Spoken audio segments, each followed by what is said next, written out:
नमस्कार। राम्रो पार्दछ नहार मुकुटले न स्नानले फुलले न श्रीखण्ड सुगन्ध मालिस टीका साबुनका कुलले।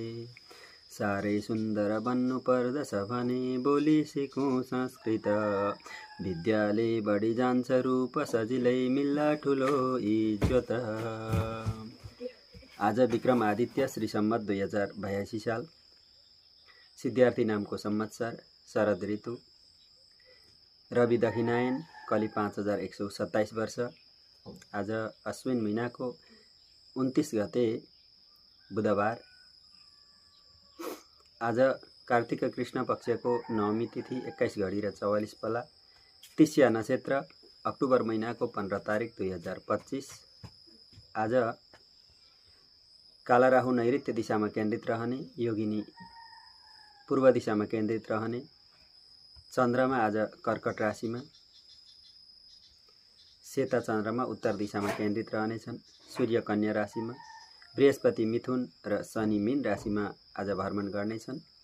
र आज 29 गते अग्निमान परेको छ। र आज बुधबारका 12 अधिपति देवको रूपमा हामीहरू बुधलाई ध्यान गर्नेछौँ।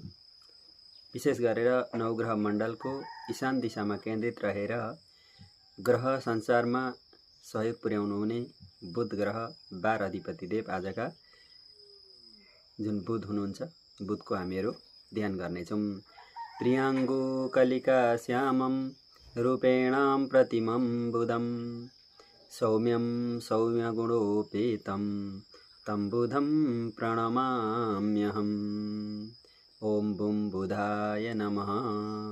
र यस्तै प्रकारले बुध ग्रहको स्तुतिका साथसाथै अब म यहाँ 2-3टा कुरा बताउने छु। लिन योग्य के छ त भन्दाखेरि भला सुजनको शिक्षा अनि विद्या अनि यस यी 3 कुराहरूलाई चाहिँ हामीले लिएछ भने हाम्रो प्रगति हुनेछ। श्री हरि राधेश्याम। आजको दिन सबैमा शुभ मङ्गलमय रहोस्। जय श्री राम।